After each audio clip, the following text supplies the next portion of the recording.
Angela Fazio is an industry powerhouse who has overseen 40,000 homes sold and $9 billion in production. And Kristen Cantrell is one of the nation's most accomplished team leaders, helping thousands of agents build their businesses.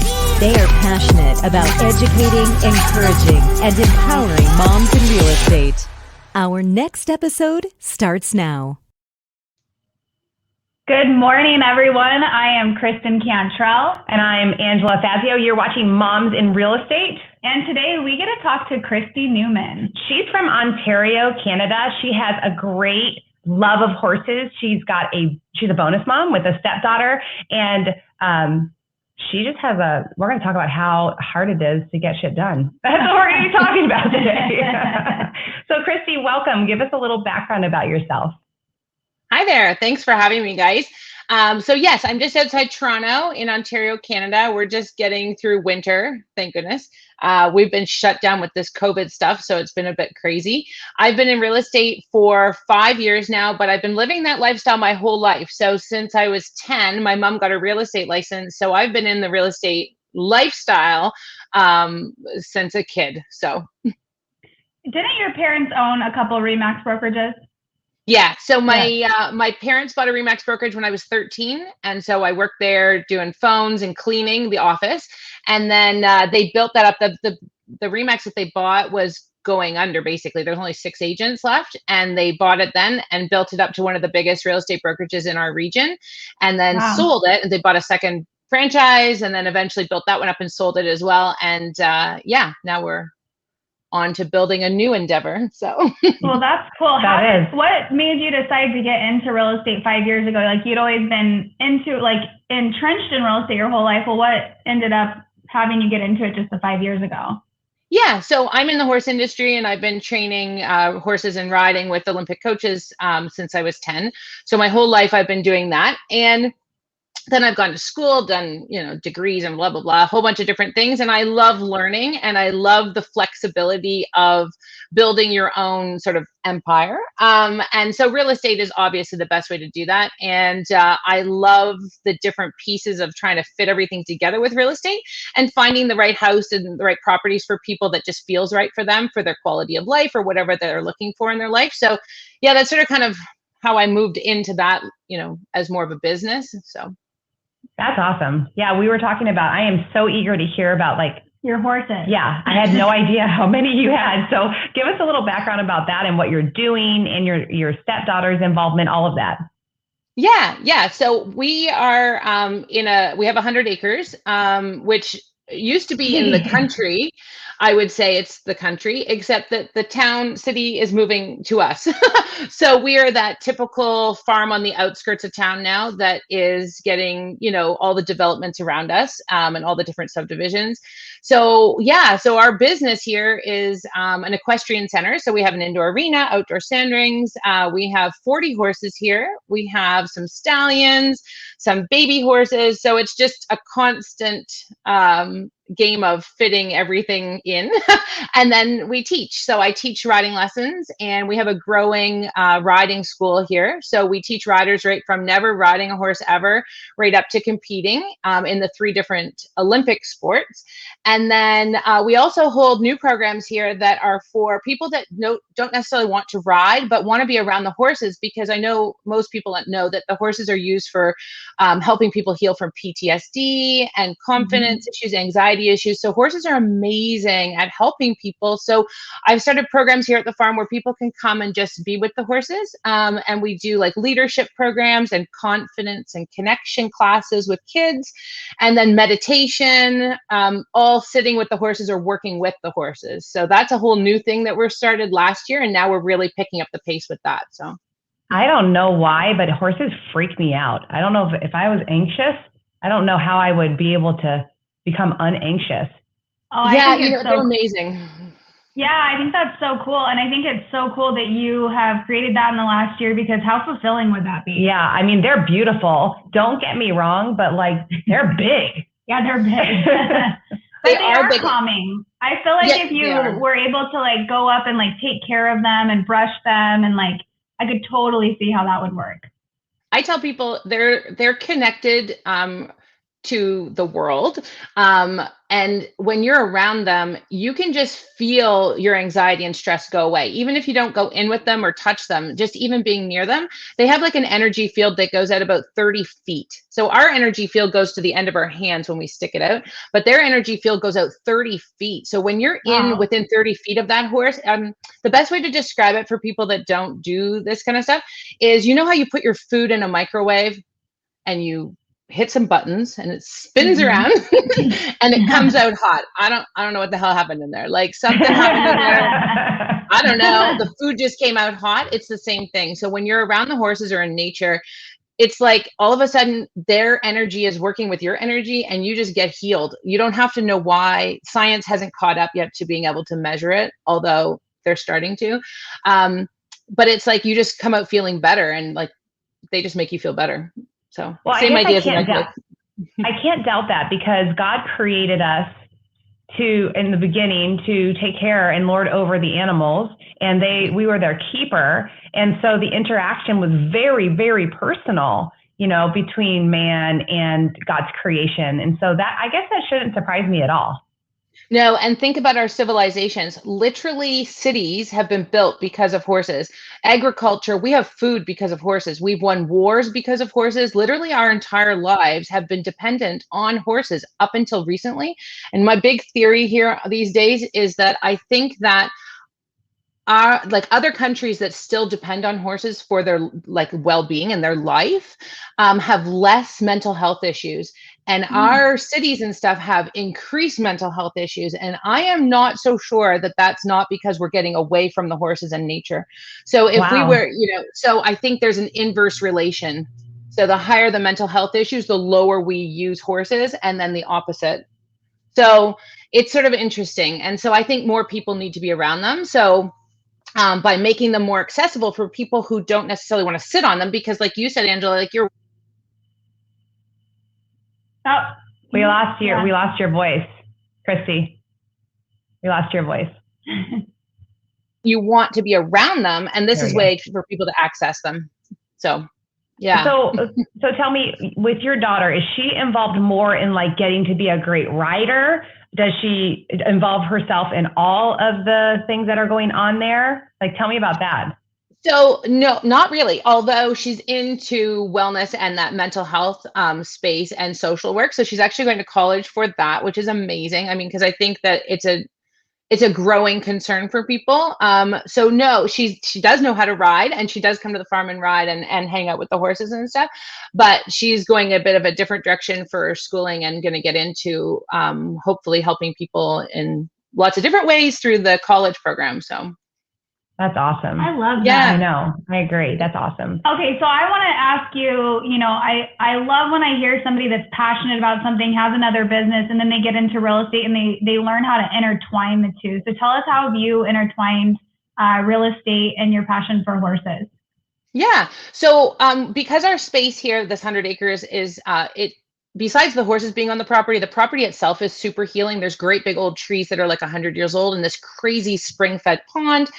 So what we're trying to do is create a space here where our clients and our, we have a real estate team. So our agents that work for us can bring their clients to the farm for appreciation days and be kind of part of a membership. So this, because it's so hard, especially in Ontario with our lockdown with COVID. And I've noticed like people being stuck in town has just been so difficult for people not being able to get out and away from just the hustle and bustle. So we want to create an environment here where our clients and our community can come here with this sort of membership and hang out with the horses. So come to different events and just come and walk the trails on the farm now that our farm is almost in town. So I feel like it's a great opportunity to connect our real estate stuff. And then, for our agents that work for us, creating that leadership and the team building and that stuff using our horses as well as our property. So yeah, that's what we're building. Fun. I know. I want to go. I know. My mind's already going. How are we going to go have an event out there? Kristen and I, we're going to recruit a bunch of people. We're going to bring them to Ontario to the horse farm. Yes. I can think of so many fun client events to do. I mean, that is huge. And I really do think that like, you're, like you're saying, like the rise of mental illness, and even being like that, just being able to like bring awareness that horses will help that. And especially like you said, with everybody being in lockdown and COVID and stressed out over all the things in the world, like what a cool spot to like bring people to. Yeah, I'm serious. My mind's going round and round. That's just fantastic. I had no idea it was so involved. It's just so much for people. Like they just, go ahead. How do you feel about the city getting closer to you? So I'm in real estate, so it's okay. Yeah. But if and development. If you weren't in real estate. If I wasn't in real estate, it would be very different. Because I feel like I'm to have this many horses this close into town is tricky now, right? And but the property value obviously is increasing a lot because of being almost in town. So my real estate hat says amazing. And eventually I suspect it'll be a developable piece of property.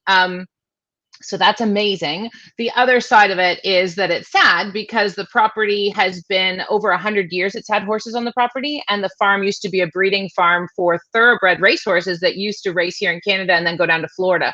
So it was a top racing stable at one time and for 100 years. So the history is huge on the property, and I'm pretty attached to the big trees in the pond.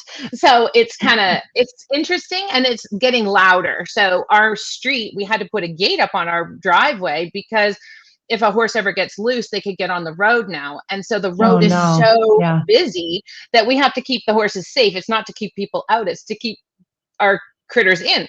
So it's a bit strange. So I'm happy. And, it's this balancing between the two things. So. Wait, let's talk about goats. Oh, yeah. I totally want to talk about goats. We love goats. I do. I know. Yes. They're so cute. So they're very cute. Goats? Because they're cute. And I have space, so I can get goats. Are you going to get the fainting ones? Yeah, so I'm getting their... I don't know. You don't know what a fainting goat is? No. Will you educate this girl, please? Yeah, so fainting goats are prey animals, the same as horses are prey animals, right? So when they get scared or something shocks them, they like freeze and like fall over, which is really bad for the goat. But in the wild, I guess that's good for the predator. I don't know. It's like bad. So no, I'm getting pygmy goats, these little guys that basically, when they're full grown, they come up to your knees. So we just got 2, and we're going to hopefully get 2 more. And so that will be a fun way because we do our meditations. So we're going to have the goats being involved with meditation now. And for people that are afraid of the horses that are like 1,000 pounds, they can deal with the goat. So now you can play with the goat. I have trouble meditating in first of all, I've tried this maybe twice, but if there's nothing around me and I'm trying to meditate, so how do you meditate with a cute little goat around you? And you just want to hug it. I know. Well, so the energy off of them, right? So the energy is super healing from those animals. And meditation, I always tell people, when we do our meditations here in the barn, your brain is going to be you'll be I'm meditating. And then all of a sudden you're oh, what am I going to have for dinner? Oh my gosh, I got to run the kids here.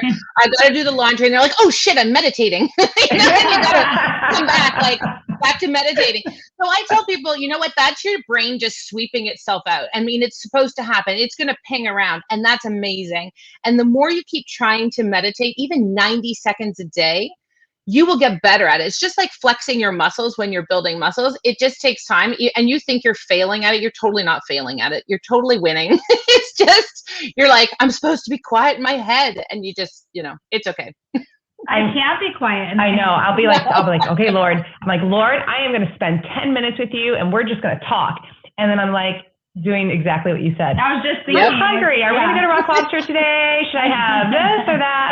Should I send out the StreamYard link to the Moms and Real Estate Girls? And then you think, oh my gosh, I got to remember this when I'm done meditating, because I got to remember to do this. And then you're I can't write this down. I'm meditating. So yeah. Yeah, the struggle is real. It is. Okay, so I had another question. It just left my mind though. I don't know. So, okay, walk me through this energy medicine. Oh, energy medicine. Come to you. I'm, by the way, I'm not anxious. I'm anxious for nothing. So this is a fake, Angela. I'm always anxious, so I'm listening. You shouldn't be anxious. So I'm an anxious person, or I've got something going on. I come to you, walk me through it. What happens? Yeah, so like energy medicine is like what I talked about, the microwave, right? So there's like think of the world like a spider web, right? So every single thing in the universe is connected. And you can call it God, you can call it energy, you can call it whatever you want to call it. But it's all connected. Plants, trees, people, animals, everything on earth, water, everything's connected by a spider web. Right. So we're all, connected. So the energy medicine is about basically healing that energy that's around us, and we get it's like an onion. We're like onions, and we get crap put on us constantly. Expectations, you got to be here, you got to be here, you got the kids, you want to be a good mom, like all these things, and we keep layering shit on ourselves, right? And so energy medicine honestly is about delayering the crap off of us and getting to who you truly are. When we do our classes here, we tell people, when you come in that front gate, you leave your shit at the gate, like out at that road, and you can decide when you leave if you want to pick it up or not. You don't need to. You can just let the pond take it. You can let the horses take that stress, all those expectations, all that crap that the universe, the world and social media, everything puts on us. It's about delayering that off so you can just be you, who you truly are, who you were born to be. And so, yeah, that's sort of, I mean, it's obviously there's fancier explanations, but that's to me what it's all about. It's just delayering the crap off of ourselves so that we can keep learning and moving forward and be who we want to be. So would you like to come with me to Ontario? I'm in my head being like, when is this retreat that I'm going to? Not in the winter. I think we should create one. We should create one, I think. It would be super fun. Yeah, that's a huge opportunity and would be so much fun, and you better invite us. Hey, so you're talking to two high Ds right here, so we get shit done. Yeah. Amazing. You guys are in. So we do have something really cool too. If you want to get out of the cold and come to Arizona next month on the 22nd, April 22nd, we are having a Moms in Real Estate event here at Angela's house, and we're going to have like a coffee truck outside. We're going to have mimosas and wine, and we're having a girl come in and talk about creating like online trainings for real estate. She's going to be talking about basically like how to not work 80 hours a week, work less, make more. So we're going to have like a presentation, get to know each other. So if you want to fly out, you definitely should. Yeah. That's right, ladies. You guys, anyone who's listening, you are all invited, whether you've been on our show or not. But I think a lot of you would appreciate meeting some of the guests over the years who have been on Moms in Real Estate or Girl Educate Yourself. So again, that's April 22nd. It'll be during the day, like noon. And if we get enough people here, we'll make a whole day of it. We'll go have dinner together and hang out and meet each other and fellowship. So all of you girls are welcome. And if you want information, just contact us. Yes, and it's been so fun talking to you. What a great... Thanks for having me. Yeah, I feel like all these ideas, I love it. So thank you, Kristi. We really appreciate your time today. And thank you all for listening. And join us for Girl Educate Yourself and Moms in Real Estate in the future. Thanks. Yay. Thanks, guys. Bye.